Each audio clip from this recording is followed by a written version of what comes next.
Hi everyone, welcome to my channel Divya food and vlogs. మీరు ఎవరైనా first time నా channel చూస్తుంటే please subscribe చేసుకోండి, లైక్ చేయండి, కామెంట్ చేయండి, షేర్ చేయండి. ఈ వీడియోలో నేను వచ్చేసి రాగి బూరెలు ఏ విధంగా చేయాలో చూపిస్తున్నానండి. చాలా హెల్తీ అండ్ టేస్టీ కూడా అనమాట. చాలా సింపుల్గా చేసుకోవచ్చు. దానికోసం ఇక్కడ నేను ఒక 4 ఇలాచీలు తీసుకుంటున్నాను, ఫ్లేవర్ బాగుంటుందని. దీనికోసం ఒక చిన్న సైజు ఉండేది ఎండు కొబ్బరి తీసుకొని ఈ విధంగా కట్ చేసి పెట్టుకోవాలి. మిక్సీ పట్టుకోవాలండి. మన దగ్గర డైరెక్ట్గా కొబ్బరి పొడి ఉంటే అది కూడా యాడ్ చేసుకోవచ్చు. కొబ్బరి పొడి లేని వాళ్ళు ఎండు కొబ్బరి వేద్దామనుకుంటే ఈ విధంగా కట్ చేసి పెట్టుకొని మిక్సీ పట్టేసుకోవాలన్నమాట. ఈ ఎండు కొబ్బరి ప్లేస్లో మనం పచ్చి కొబ్బరి కూడా వాడుకోవచ్చు, కానీ ఎక్కువ రోజు నిల్వ ఉండవు అన్నమాట బూరెలు వచ్చేసి. ఈ కట్ చేసినటువంటి కొబ్బరిని అండ్ ఇలాచీని మిక్సీలో తీసుకొని మెత్తగా ఫైన్గా పౌడర్ చేసుకోవాలి. ఎంత మెత్తగా వీలైతే అంత మెత్తగా చేసుకోవాలండి.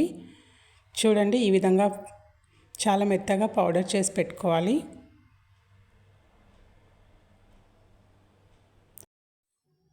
అండ్ ఇక్కడ వచ్చేసి నేను ఒక ప్లేట్ తీసుకొని అందులోకి 1 కప్ రాగిపిండి తీసుకుంటున్నాను.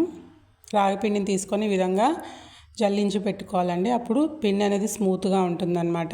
ఇందులోకి 1 కప్ వచ్చేసి గోధుమ పిండి తీసుకున్నాను. మీరు కావాలంటే 1.5 కప్పు రాగి పిండి, 1/2 కప్పు గోధుమ పిండి అలా కూడా తీసుకోవచ్చు.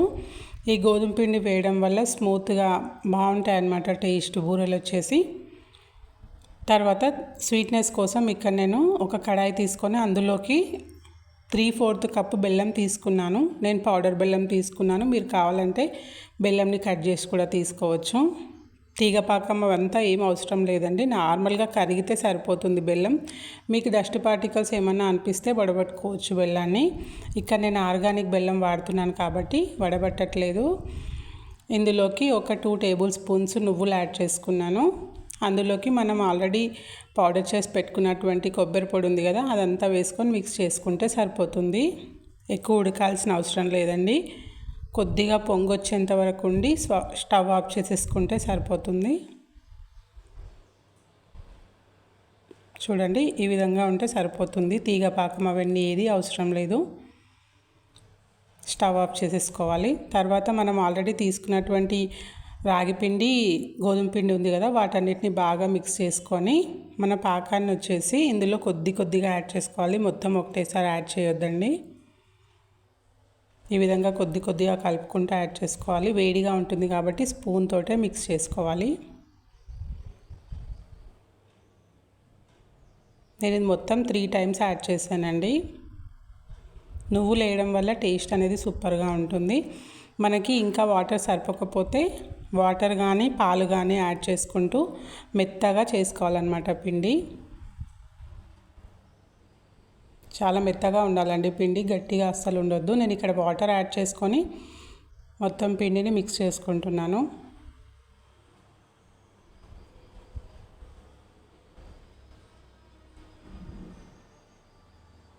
ఈ బూరెలు వచ్చేసి టేస్ట్ సూపర్గా ఉంటాయండి. చూడండి, ఈ విధంగా మెత్తగా ఉండాలన్నమాట పిండి.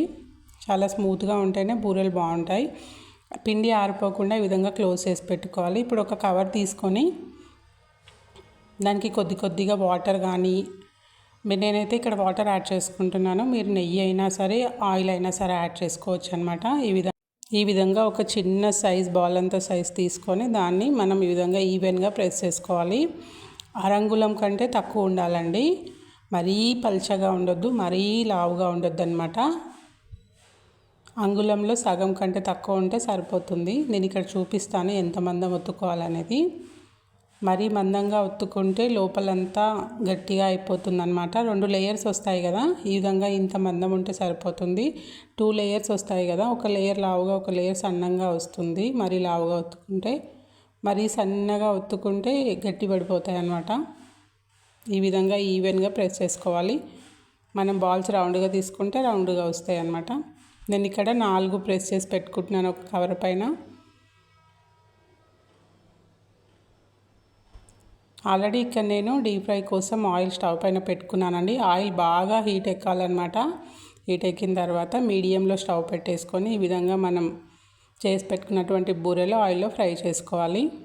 మనం వేసిన తర్వాత అస్సలు టచ్ చేయొద్దండి. ఈ విధంగా ఆయిల్ కొద్దిగా పైన వేస్తూ ఫ్రై చేసుకోవాలి. బూరెలు వచ్చేసి పైకి తేలేంత వరకు మనం టచ్ చేయకుండా బెటర్.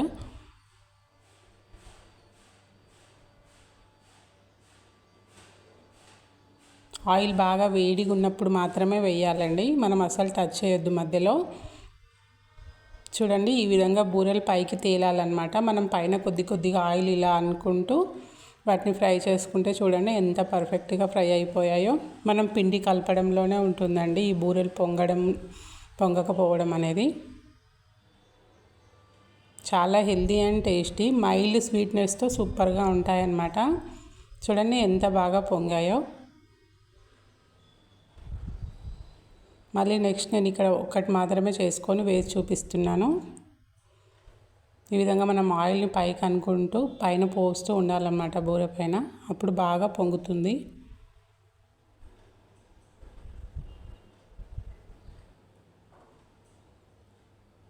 ఈ విధంగా మిగతా పిండిని కూడా ఈ విధంగా బూరెలాగా చేసుకొని ఫ్రై చేసుకుంటే సరిపోతుంది. చాలా టేస్టీ అండ్ హెల్దీ కూడా, పిల్లలకు కూడా పెట్టవచ్చు, పెద్దవాళ్ళు కూడా తినొచ్చు అన్నమాట. మీరు కూడా ట్రై చేయండి. ట్రై చేసి ఎలా ఉందో కామెంట్ చేయండి. ఈ వీడియో కనుక మీకు నచ్చితే మీ ఫ్రెండ్స్ అండ్ ఫ్యామిలీకి షేర్ చేయండి. ఫైనల్గా మన బూరెలు రెడీ అయిపోయాయండి. నేను ఇక్కడ ఒక్కొక్క షేప్లో వచ్చాయి కదా, నేను తీసుకునే పిండి సైజుని బట్టి అలా ఉంటుందంతే. మీరు ఈవెన్గా అన్ని ఈక్వల్గా కూడా చేసుకోవచ్చు. చాలా హెల్దీ అండ్ టేస్టీ అయినటువంటి రాగి బూరెలు రెడీ అయిపోయాయి. మీకు కనుక ఈ వీడియో నచ్చితే please subscribe to my channel. Thank you.